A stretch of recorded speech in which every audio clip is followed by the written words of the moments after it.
Hello,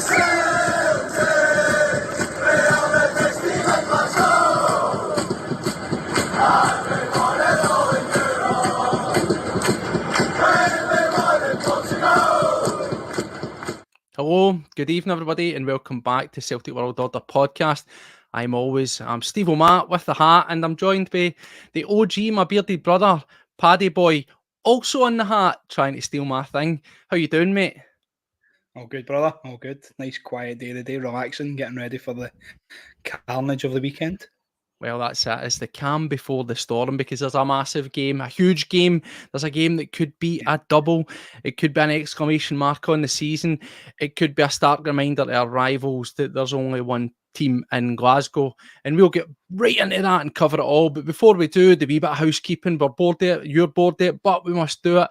Because remember, Celtic World Order, we are new, we are smaller operation, is just small at this moment in time, but it is gradually growing and we thank every single one of you and we want to get that rapid expansion continually going. So if you like what you see, you like what you hear, you know what you need to do. It takes 2 seconds, it costs you nothing and the effects are massive for ourselves. Give us a wee subscribe. Every time we go live, every time we upload a video, you will be notified. You'll never miss a beat. Goes without saying, if you like it, get a wee thumbs up. If you want to help out further, you can share our content, you can share our posts on X and the likes. It gets more eyeballs in, gets the algorithm moving, gets us recommended, grows the community, which is already thriving. We're also on X at CWPod1888, and of course, last but not least, Facebook at Celtic World Order Podcast. That's it. As you can see, I'm a shill. Got a wee champions again on. I saw you had one as well, Paddy, so what can I say? Behind us on the radiator, mate. Every time they just reel me back in with something else, and we saw the pictures of Kyogo today with the new Celtic shirt. I'll be buying that and all. Sans sponsor, of course, you know me. But as we say, we've got a match to look forward to, and there was one or two wee bits of, he's got some interference going on there. There was one or two wee bits of news that we're going to touch on.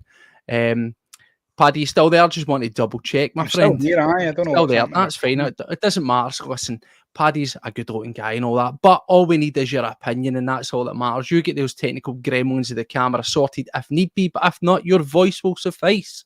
So there's been one or two wee bits of news throughout the course of the week. I don't want to labour it far too much because obviously we'll get a big match to be looking forward towards. Myself and Josh, you've seen ourselves, we sat and spoke about it. There was as you imagine early on sort of transfer speculation with regards to people coming in.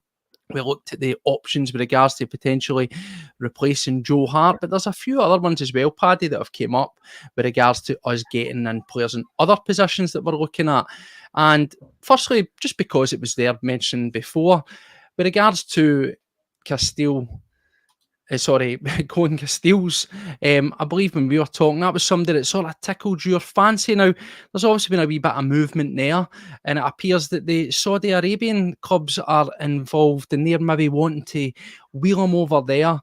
In terms of ourselves, we spoke about the pros of what Celtic can offer. You know, a big established club, an opportunity to win trophies, you know, Champions League football. All right, it might only be 8 games, but it's still a big platform to play your trade on. And if he wants to keep himself in and around that Belgian squad, then perhaps we are the better option. Yourself, first and foremost, Paddy, is that a name that you seemed quite excited about? Is that something you want us to try and push on? And if we were to, would you be concerned about this Saudi Arabian interest? He's a cracking big name anyway. Let's face it, who's keeping him out of the Belgian squad? Courtois. Yeah. The guy's obviously got a talent. He's been about. He's been playing on the biggest stages as well. I think he's too young to be heading out to Saudi, if I'm honest. I think that's a kind of retirement home for the boys other than Jota. I think, if he's wanting to play decent football, Champions League, and play for his country, make a name for himself, then come to Celtic. If he's wanting to go for the money, then obviously he'll head out there. It's as simple as that. But yeah, I'd be absolutely delighted to have him, and he'd be the first choice. He'd be the one I'd be chasing. I know I mentioned Angus Gunn, but that's because I thought that was like a kind of standard.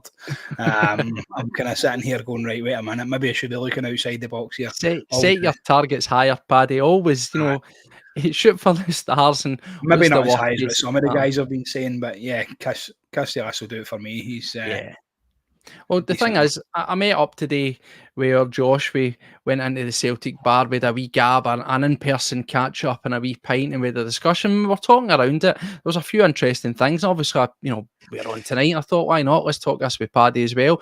The interesting thing was, obviously, as we saw with Jota being over there, she says, with regards to the money, they've got that kind of 3 foreigner rule in, if you will, and that's why Jota was originally forced out. They were buying all these guys, but they weren't necessarily getting a game. That surely, you've got to imagine, is maybe something that could go in our favour, because yes, he's a world-class goalkeeper. He's very well-rounded. He's got great experience at club level and obviously some caps internationally. But with this 3 foreigner rule over in Saudi, yes, there's a lot of good players, but a lot of them seem to be quite disillusioned. We've seen sort of rifts with guys like Benzema. Obviously, there was a Jota situation, a few others. Do you think that the Saudi initial, wow, this is the place to go, it's a bit of a false economy, if you will? Of course, the money's good, but in terms of being a competitive and compelling proposition for players to go to, is it maybe being a wee bit missold? I think they're going out there. Obviously, it's the money thing. Obviously, they've been given fucking massive amounts of cash and stuff. Do you know what I mean? You can tell that even the transfer fees and stuff that are getting branded about for players. Like, we'd no right to sell Jota for what we did, but we'll take the money. Yeah, these guys out there, they've been promised everything. They go out there, and the culture and everything. I think it'd be really, really tough to go out and play your football there. Do you know what I mean? Yeah. I just think it's a lot to take in. It's an absolute That no-brainer. is the thing, is, we were sitting talking about another one that could be the bigger fly in the ointment, if you will, is more the idea that Anderlecht, obviously back in his sort of homeland, that they are supposedly very, very interested, and they're willing to really force the boat out and try and get him on board. Of course, that sort of emotional pull, if you're particularly, as you say, he's not really at an age where he should be in the full wind down, is he? He should be maybe looking at Celtic and thinking, I could go there for 2 good 3 years and then see if he wants to go back by the time he's sort of hitting maybe 34 or so, maybe into 35. Then yeah, do you know what? Go back to Anderlecht. But if you're looking at the here and now, Celtic have got to be surely the best proposition on the table for him.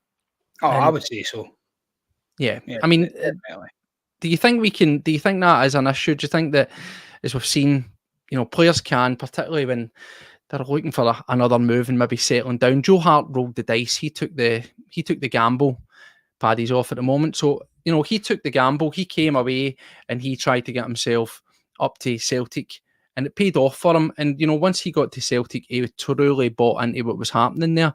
So the interesting thing is just to see how this might manifest itself for guys like Castells, if they also want to look at that and think, do you know what, I fancy a wee bit of that. So quite interesting. In terms of other news that we've seen coming around, obviously when Rodgers first came in, I think we as fans, we all had this idea and this hope at least that we were going to see a higher calibre of player being linked with Celtic. Of course, it never really materialised, did it? There was a couple of names floating about, but nothing actually really came to anything at all. And that was the sort of situation there, where we weren't really getting what we thought we were going to be served up, and there was pretty much guys that were pre-agreed already in the door that weren't off the bracket. Now, recently we've seen reports that Celtic have again, it was a name that was bandied about, but nothing actually came to it, was Daniel Amartey. Now, he's obviously currently at Besiktas. That's where he went to. We thought that he was somebody that was going to be in the picture for Celtic. That was somebody that we were going to be looking to get in the door, and it never really sort of materialised. But it appears that we're back interested after having almost a season now there out at Besiktas. He's kind of fallen a wee bit out of favour. He's had plenty of game time. He's enough games, about 18 games in the league. He's some cup appearances and the likes around it. But he's never truly settled. He's never truly cemented down a place. And it appears that he is one that Besiktas are happy to entertain offers for. I think the talk with regards to him is his valuation at the moment is maybe around about £5 to £6 million.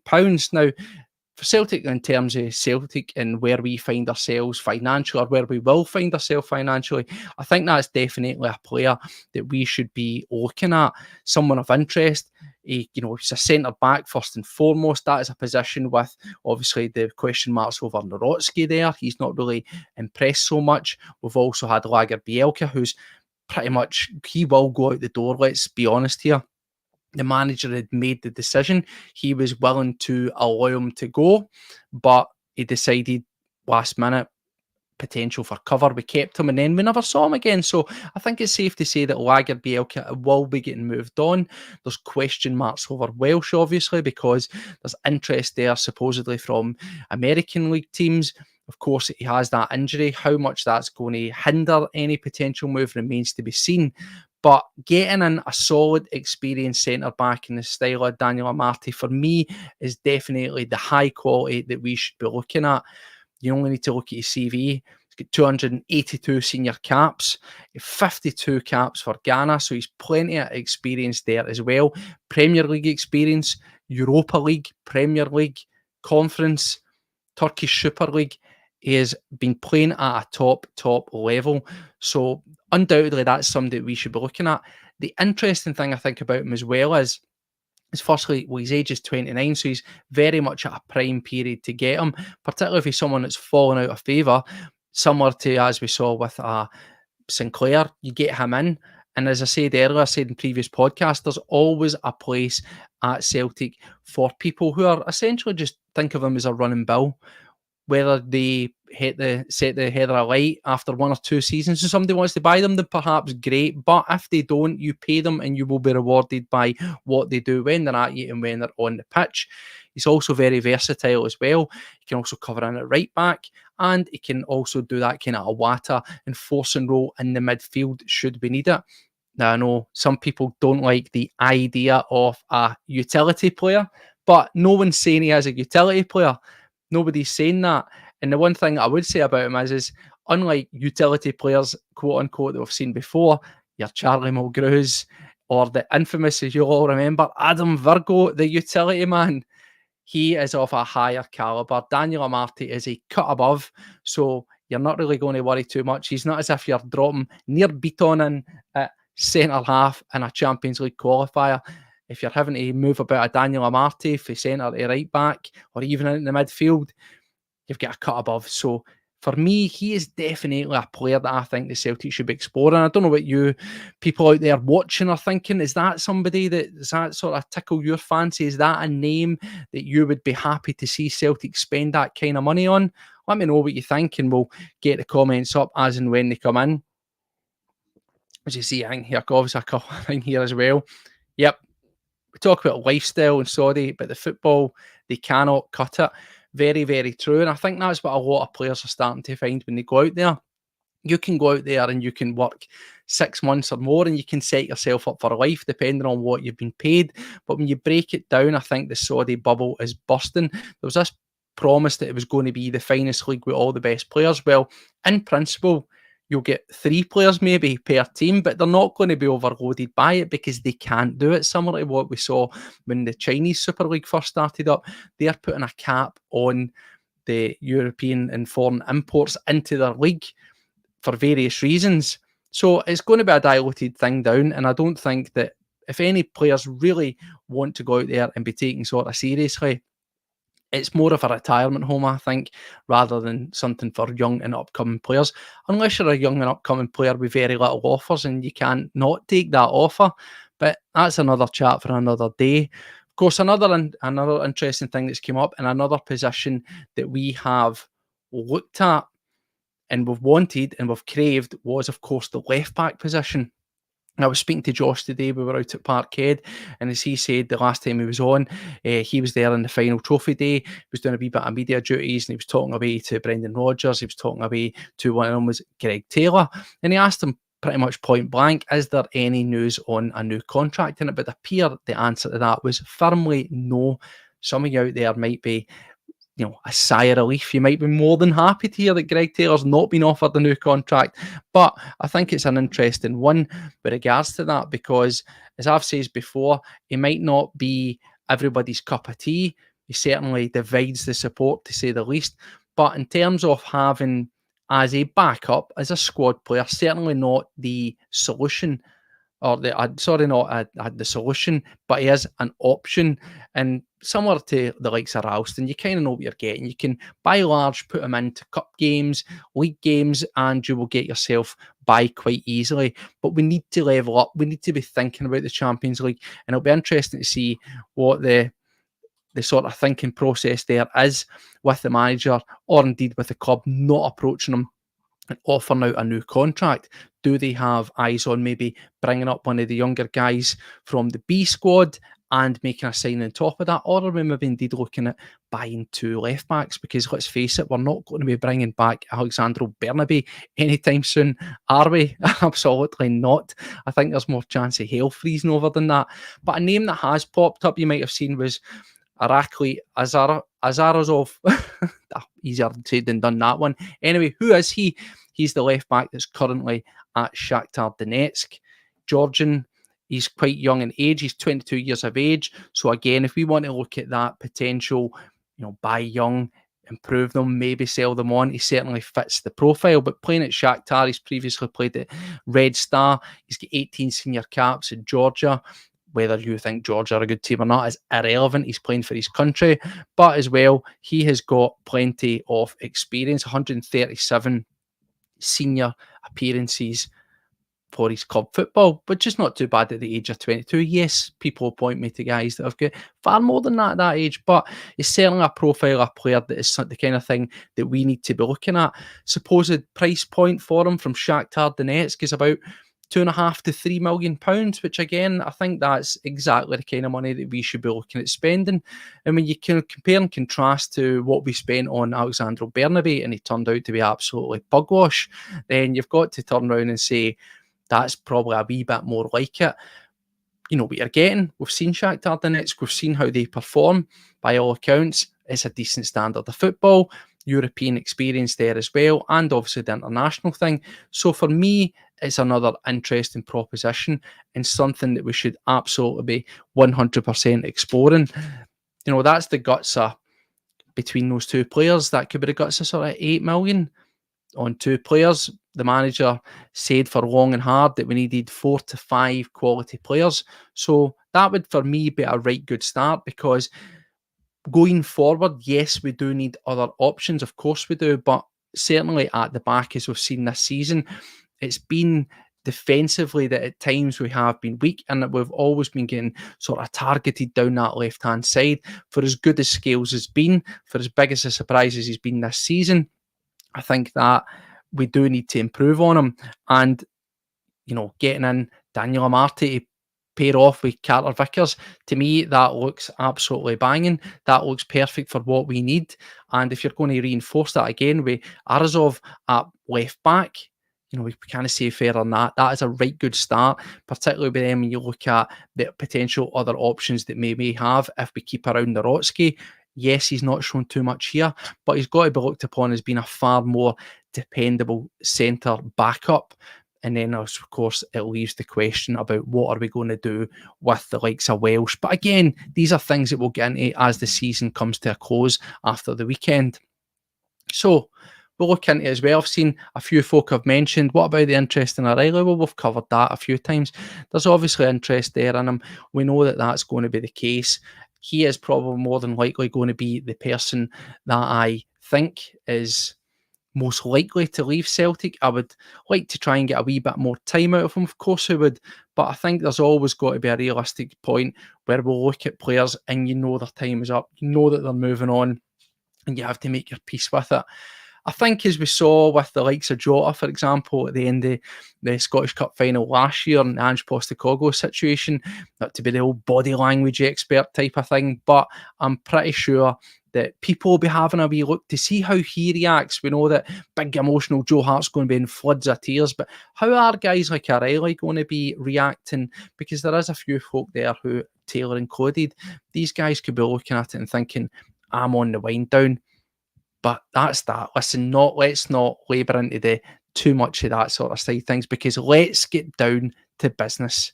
The big game could be a double for Celtic. I hope so. I'm confident. But of course, let's not be ignorant, because it could, of course, be a shock cup double for Rangers. Although we'll get into it, it maybe seems a wee bit less likely. So we had the press conferences the other day. We were treated, of course, to the standard Brendan Rodgers, and we also get the captain. It was the same situation, mirrored over. It was a captain and a manager pairing. Now, if you look at those two press conferences, we've said time and time again on this podcast, we've sat and we've spoke away, and we've said about the two clubs being in polar opposites, the two clubs being in completely different stratosphere with regards to where we're at in terms of being mentally, in terms of where we are as a squad, in terms of where we are performance-wise. And that was, for me, very much echoed again. Spoke to the manager, spoke to Cal McGregor, and it was consistency once again, wasn't it? It was the same message. It was the same level of confidence.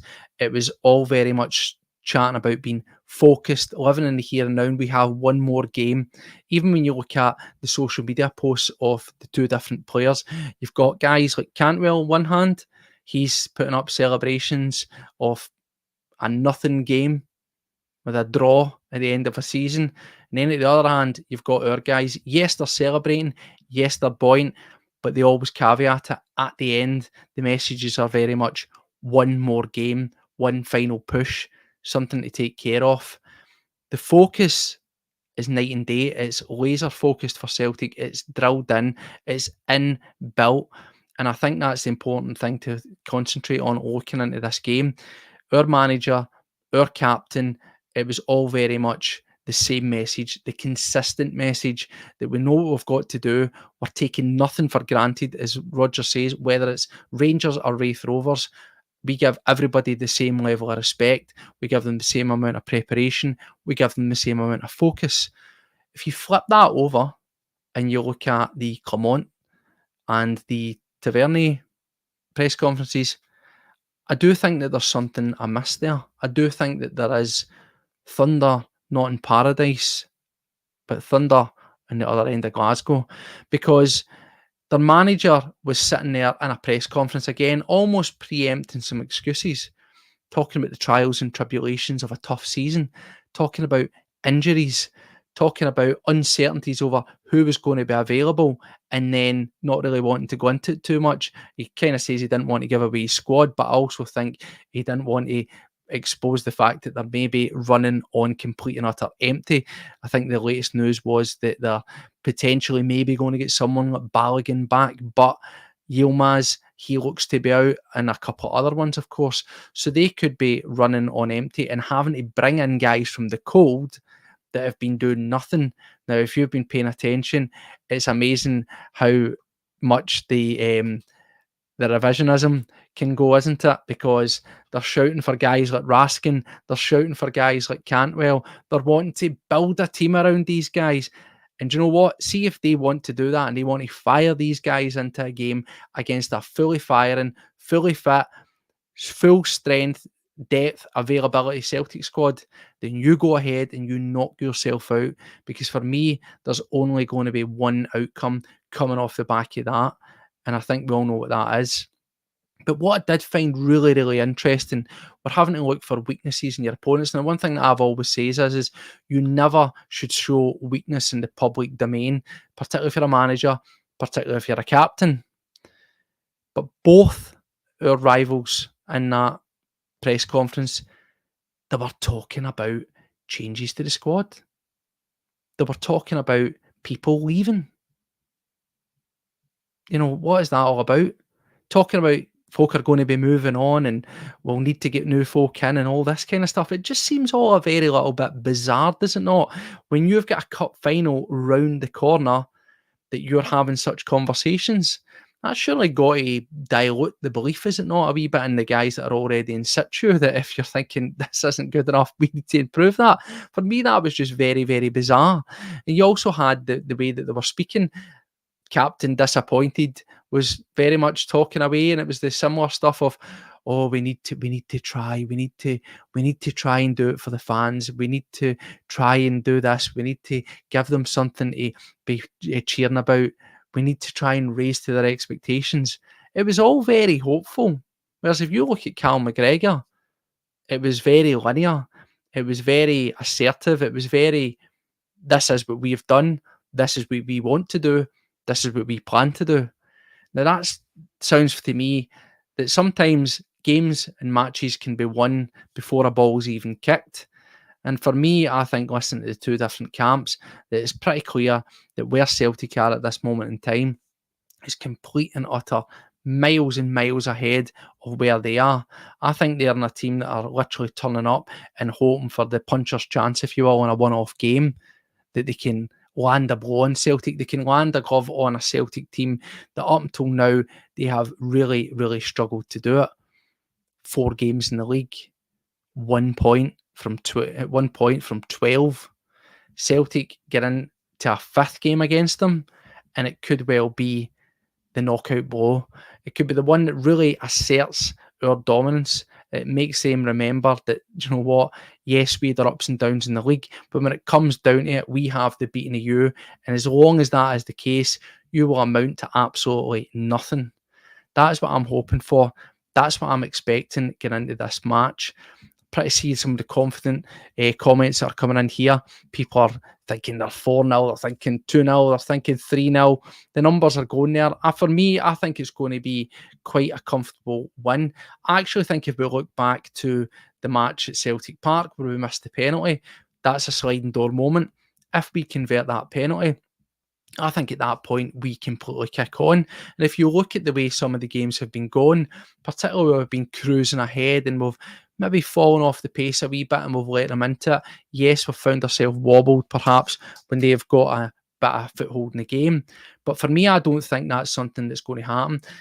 Just, it's about coming. We've said before, how many times did we say throughout the course of the season, we're due to give someone a doing. We're due to put in a performance. And when you look at those post-split fixtures, Kelly were that team. They were the team that got that doing. And it could have been far more. You then look at the Rangers game.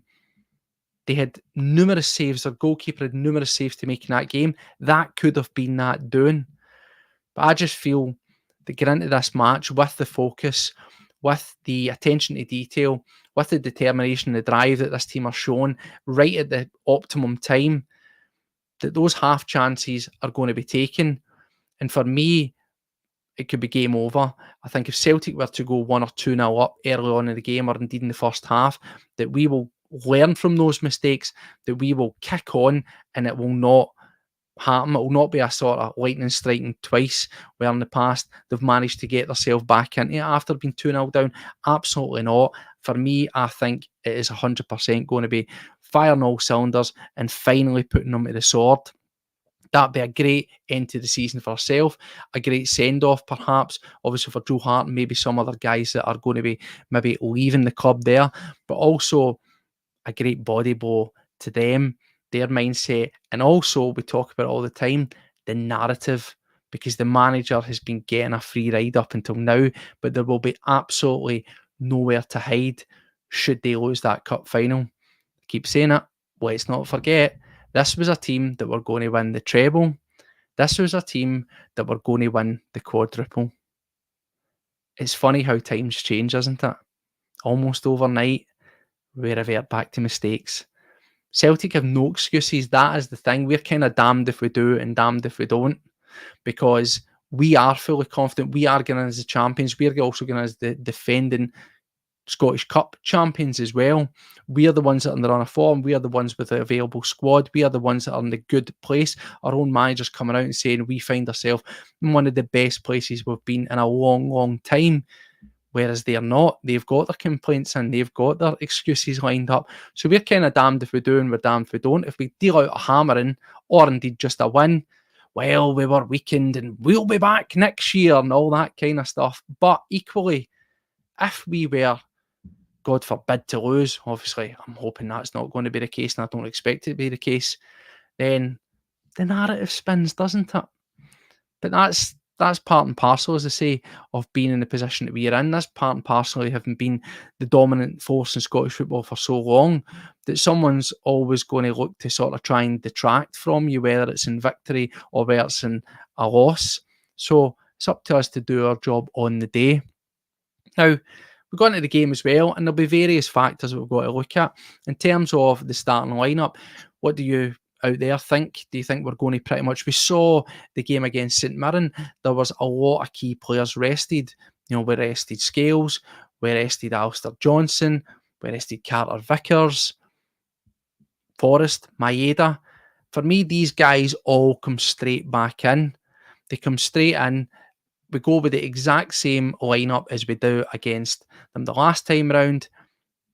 Some people have suggested, would we play Adam Idah? Absolutely not. I think Kyogo getting played over Idah at home against St Mirren was to get the minutes into his legs, to get the sharpness up, and obviously, as we saw, he gets a goal. So that was about confidence building for him. Strikers, you don't really want to rest them so much. They're very much on a run of form type of position. They need to be playing and they need to be out there and need to be doing it. So for me, that was what that was all about. It'll be interesting to see how the teams line up, get into it. Now, they are talking about having multiple injuries. I know maybe folk don't want to talk about them too much, but as we always do here on any pre-match, we always have to have a wee look at them and see what we're going to be up against. So far this season, they've pretty much stayed to type. There's been nothing, no major surprises there. The interesting thing for us is going to be, of course, defensively, because, well, their fans are wanting to have in the bin, but let's be honest, that is never going to happen. So that's where the Maeda problem comes in. He's going to have to be the guy that's putting that right-hand side that could be a very weakened right-hand side. I mean, it's weak enough with Captain Fantastic in there, but if you look at the central pairing, there's no Goldson. It's unknown where there's going to be a Balogun, but it could be King and it could be Suter in there together. A real untested centre pairing. King, don't think too much of him. Suter, he's sworn a week in the jail.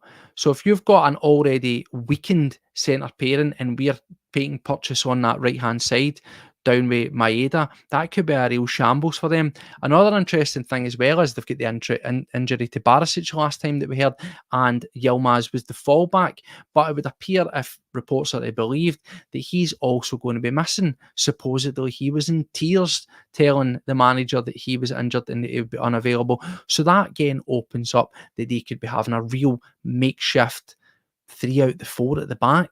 Who would they play in there? We saw them play on Dijon Sterling the last time that we played, and to be fair to him, it was to great purchase. That was, of course, against Nicholas Kuhn. But when you're looking at James Forrest, that's a completely different kettle of fish. He's not a guy that's going to shy away. He's not a guy that's going to make those young, naive mistakes that Nicholas Kuhn would. So again, that could be something for us to really take advantage of there with that sort of forward play that you get out of James Forrest. We look into the midfield, of course. The big question was everybody's favourite Liverpudlian going to be playing? Was John Lundstrom going to be playing? Because when we looked at the aftermath of the game against them the last time, we looked at the aftermath of the 3-each draw against Hearts, that was another player. The name was coming out. I do not want to see him in the midfield because they were all ranting and raving about guys like Raskin again. They were all getting the great blue hope. So will he come back? Now, folk have says no because of what we saw. But again, if you were paying attention, if you had a look at the press conferences, the manager was very non-committal. And I think he went as far to say words along the lines of he was not going to be told by fans or media or general opinion out there whether or not he should play John Lundstrom.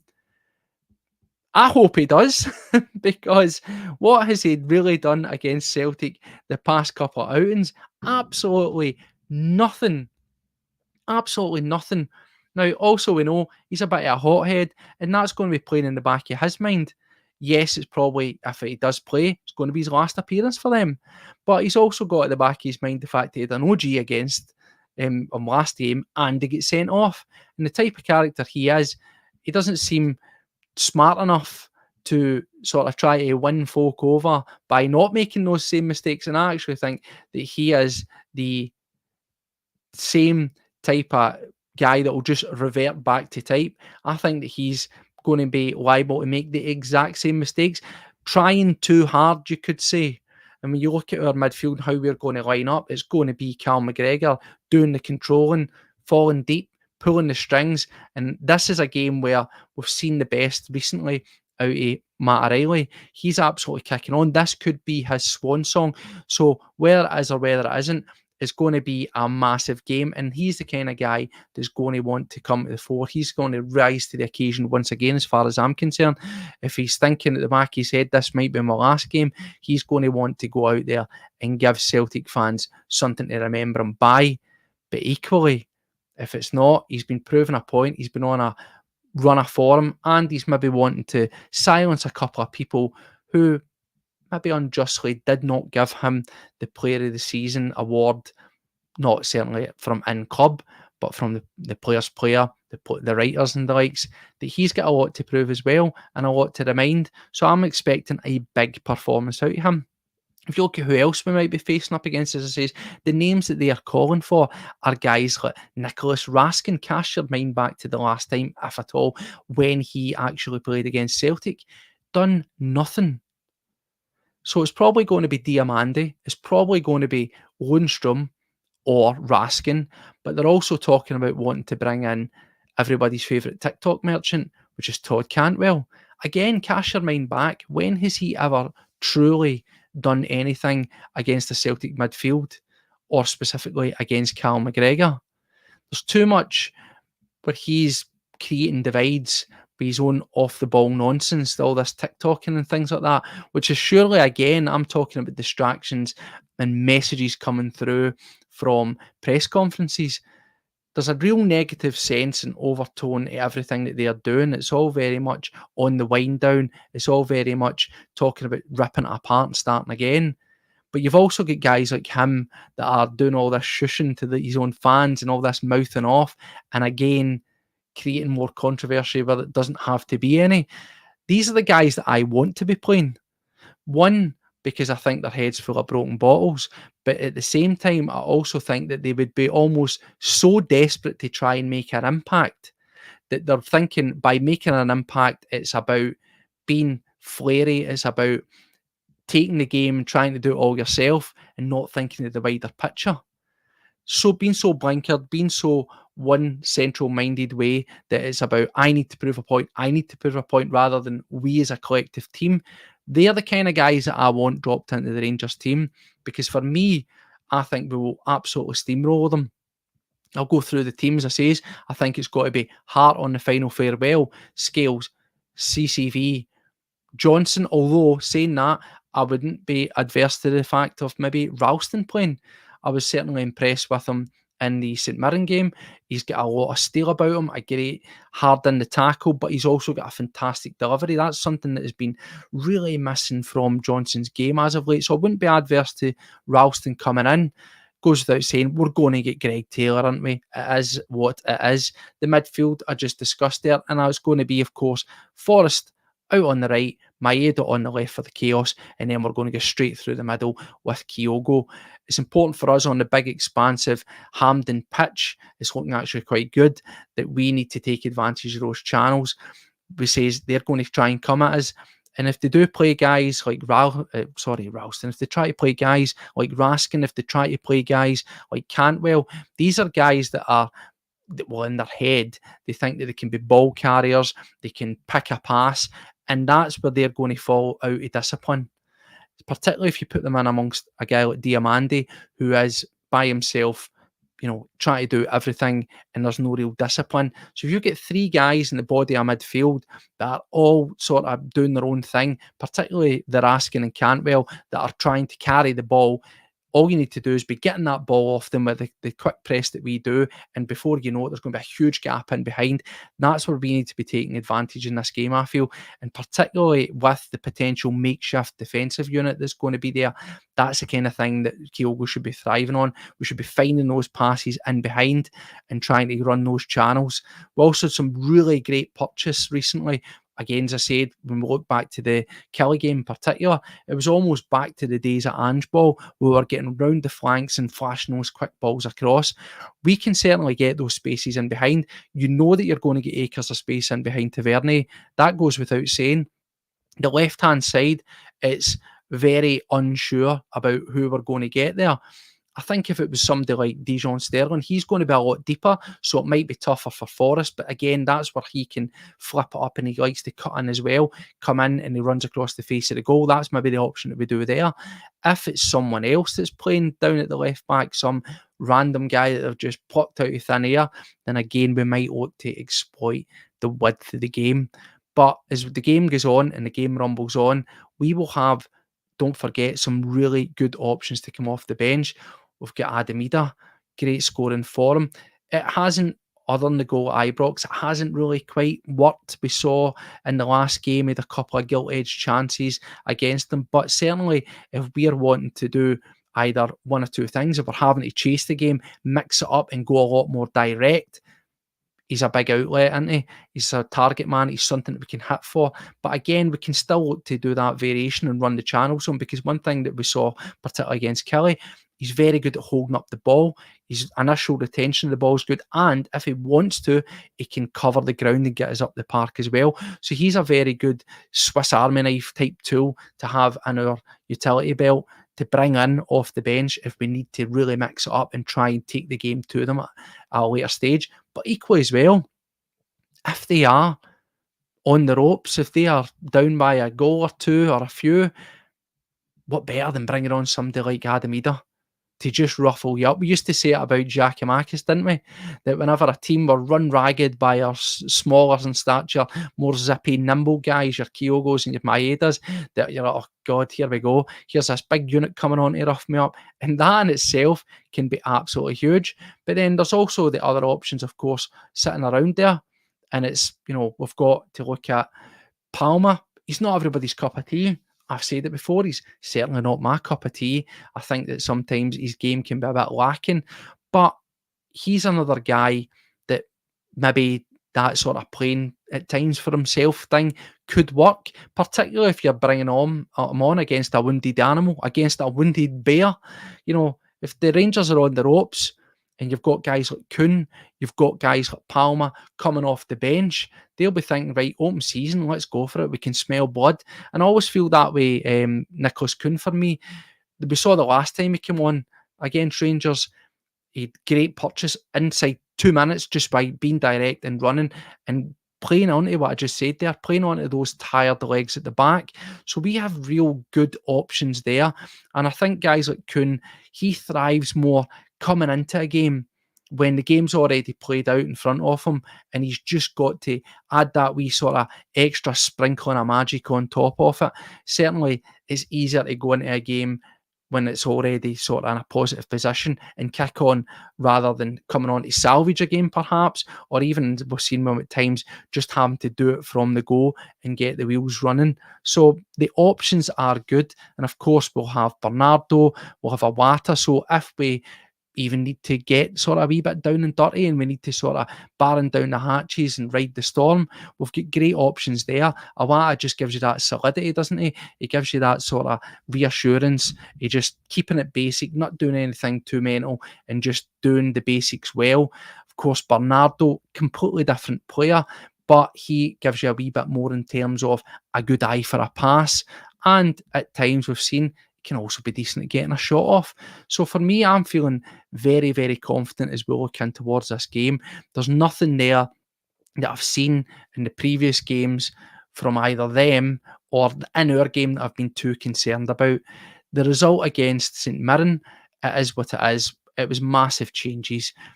That was just a party day. So you don't read into that too much. But again, even if you look at Narodsky in that game, if we had to make a change at the back, he seemed to do the basics quite well there. The weaknesses, the deficiencies, unfortunately, were more with his partner and Welsh, unfortunately. So again, if we're looking to try and tighten things up, there is very good options there for us. So there'll be battles on the pitch, of course, but there'll also be battles in the stands. Well, at least I don't mean figuratively. I hope not literally. We don't want to see that. But in terms of noise and atmosphere, there's going to be the two factions going side to side, back and forward with this 50-50 split. This is obviously something, as we've looked at the previous Glasgow derbies, that fan power has been absolutely massive. Now, of course, when we look towards next season, we're getting that 5% allocation. I'll see you later, 420. It's been an absolute pleasure, mate. You enjoy the game tomorrow when it comes, and take care of yourself. But as I'm saying, I digress. There we go. Thank you, mate. But as we look back to it, we'll get to 5% get into next season. So it'll be a completely different dynamic. And I think that we've become so used to it. Obviously, it's by the doing of Rangers. We know what happened there. We don't need to tread that ground.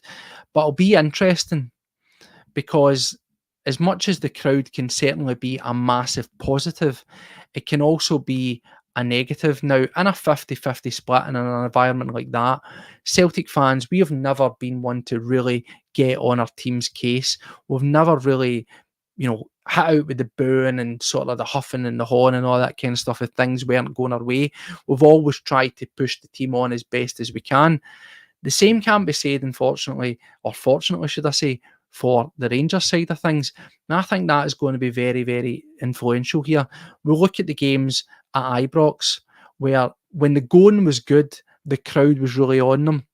Particularly in that 3-each game, Rangers have always been mentally quite strong, and their fans have been of great detriment to them. They allow the fans and their behaviours to influence them on the pitch and get into their heads and eat away at them. We saw that when they were down at Ibrox. They were getting booed off the pitch. They were getting absolutely slaughtered. But when they did that wee turn and they started to lift them a wee bit, they started to grow in belief. Now, that's all right when it's just your fans. But when you've also got half a stadium, a rabid, chanting, passionate Celtic fans ramping that up for our guys as well, then that balance can that wee war of noise could easily be influential on the pitch. I certainly think that if Rangers were to fall behind a couple of goals, as we've seen in the past 2 games, that they are going to turn on them, and they will turn on them fast. But equally, that'll bring our level up a bit as well, and it'll be back to even stuff like, you know it yourself, the cheering of every successful pass from a Celtic player. And that in itself, accompanied by potentially rabid booing fans of your own, that's just going to seep right into the players' mindsets. And I think that could really burn them up. So for me, we as a fan base, we are going to play a massive part in this game. We are going to play an absolutely huge part in this cup final. And equally, their fans could also do the same. But I am hoping, I'm pinning my hopes on it, that it's going to be to the detriment. Because as I say, I'm sitting here, yes, I'm full of confidence. I hope this doesn't come back to bite me. But as I say, you've got to look at the optics. You've got to look at what's in front of you. Why shouldn't I be confident? Because there's nothing there to say there's no reason, Steve-o, for you to be confident. Why are you so buoyant about this game? And that, as I say, is also can be a hindrance. It comes back to what I say, we're damned if we do, we're damned if we don't. If we win, it was expected. If we were to lose, oh my God, it's all over. It's the worst thing in the world. Of course, I wouldn't want to see that happen, but it's just a wee bit of perspective. So, yep, as we roll into this game tomorrow, for me, confidence is high. I think it's imperative. I've seen a few folks sitting there and say before, there are other podcasts out there. I want you to come back to Celtic World Order, of course, because this is where we want the community to grow. But I also do listen to a few other takes on it, and I always like to sort of keep myself relatively well informed of what's out there. And I was quite surprised at the amount of fans on some platforms and even just in social media that are saying the league was the big one, everything else is a bonus. What's your thoughts on that out there? Let me know, because for me, I can't comprehend that sort of mindset where people have went as far to say as, I wouldn't actually be that bothered if we didn't win the cup. They can have 2 cups, very, very good. No, I don't want them to have an absolute sniff. I don't want them to have an ounce, a gram of any confidence boosting, any bragging rights. I don't want them to have anything tangible to go away and be positive about after this season. They won a League Cup. Their manager had to negotiate a semi-final and a final. They never played us. Now, whether they played us or not remains to be seen, because, yes, form wasn't great, but they didn't play Celtic. Again, you can't take that away from them. They still had to win that game, but they won a cup, and I can guarantee you that if the shoe was on the other foot, they would say, but you never played us. So we'll say that as well, won't we? But that was one trophy that we lost to 3. Now, there's maybe among some amount of fans that have only ever known trebles and mass success, that trebles are almost becoming a wee bit expected, and wrongly so, because it takes a lot to get a treble over the line. I think that we've just been so spoiled with it. Not spoiled in the sense of entitled, but we've just managed to do it, that we've been in such great times as of recently that it's crazy to think about not being at least in the equation, near about a semi-final or a final for these cups. But nothing, yes, the league is the bread and butter. That's the big one. And certainly this season, that was the be-all and end-all, just simply because of the last guaranteed financial income of direct entry into the new format of the Champions League. That'll blow us into a new stratosphere financially. So that was imperative. But remember, we're the defending champions of this. And we're playing our rivals across the city. If you're willing to sit there and say that it's just a bonus, then I'm sorry. I cannot prescribe to that mindset. I can't get my head around anybody to think that. We need to go out there. We need to put them away. It is a marker. It's a reminder. And again, it's also a confidence booster for us, but it's also a massive confidence denter for them at the other end. Nothing less than a win for me will do tomorrow. In terms of how that game's going to pan out, as I say, I am very confident. It's not like me. I'm usually quite cautious. I'm usually quite nervous around this. I wouldn't want to go as far as to say that I'm overconfident or I'm cocky. I'm never that way. I'm always very level-headed, and I, sort of maybe undersell it a wee bit. But I just can't help but feel that from what I've saw in terms of where the two teams are, in terms of personnel available to them, performances, even just the mindset, the way that the managers are talking, the way that the players are talking, for me, it's quite clear that I think that we are the team, that we are the bookies' favourites. We are the team that's expected to win, and I expect us to go out there and deliver. I'm going to say it's going to be the first ever comfortable win. I will always caveat that I do think Rangers will score. Sorry, but I do think that we will see the likes of a 3-1 win. I'm going to go for 3-1 tomorrow. I was speaking to Josh earlier on about the game, and he said that he thought it would be 2-0. Josh, he never really commits to it. He says he thinks it was going to be 2-0. He sees a Riley to get a goal, and then he said he sees Adam Idah coming on and putting the icing on the cake and making it 2-0, coming off the bench as a substitute. For me, I don't care who the goals come in off. I'll take one off the back of Tav's head. I'll take another OG for Lundstrom, and I'll take a Maeda squaff into the net. I do not care how those goals come about, but I expect them to come about, and I expect to win. One last thing before we go. It's a significant date, isn't it? We have the programme up there. It is 25th of May. It's a cup final. It's a massive date in the Celtic calendar of great significance. Again, if you just want, and I'm sure Brendan Rodgers, being Brendan, he likes to tell those wee sort of spin a yarn tales.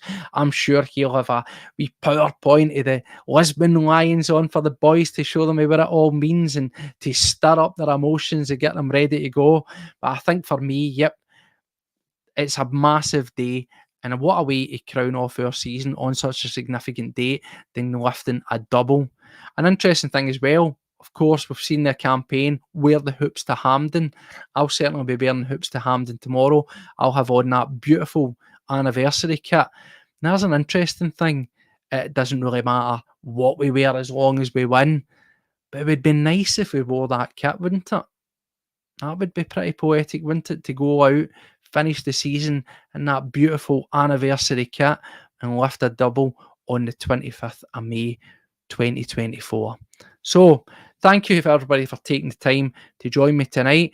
I wish we had Paddy there. I saw the comments. Apparently his laptop has caved in. Well, he'll need to get his hand in his pocket and go and get himself some new material, get himself some new hardware so that the CWO can keep on rolling, because certainly I can't afford at this moment in time to go and buy him a laptop, but that doesn't matter. We will be back. We'll be back to cover the game. It's probably not going to be tomorrow. I'm at the game. Josh is out for the game. etc., etc. So we're probably going to be back on Sunday, and we'll be here to break down everything that happened as it went down, and hopefully we're sitting here buoyant, maybe with a wee bit of a sore head and a celebratory mood, talking about a double for Celtic, talking about a comprehensive win. Thanks again to every single one of you for taking the time. We're just short of an hour. It's coming up for 9 o'clock, and I hope you enjoy the rest of your day. As I said before, if you haven't done it already, take the 2 seconds, help out the channel. Make sure you subscribe to us, give us a wee like. If you want to help out, give it a share. It's building up this community. We are just within touching distance of our first milestone of 500 subscribers. We thank every single one of you. And once we get to that 500 subscribers, we'll look to do something to give it a wee bit back to those that have been watching it. So thank you very much. The nerves will be kicking in. If you can, get a sleep. If you can't, have a drink, and that might help you get to sleep. We've got a big game tomorrow. Hopefully, we've seen the downpour of the day. Hopefully, it's going to be Hampden in the sun. Is it going to be Celtic 7, Rangers 1? I don't know. I would certainly love to take it. I'll take Celtic 1, Rangers nothing in the sun. Hell, I'll even take it in the pouring rain. Any win will do. But we've got a big game. Hope you enjoy it, whatever you're doing. If you're at the game, if you're out, enjoy the game, stay safe, and take care of yourself. As I say, we'll be back here at the end of the week to cover that match, regardless of how it went down, but hopefully it will be covering a win. So until that happens, take care of yourselves, and hail, hail. We'll see you again. Bye-bye, and thanks for watching.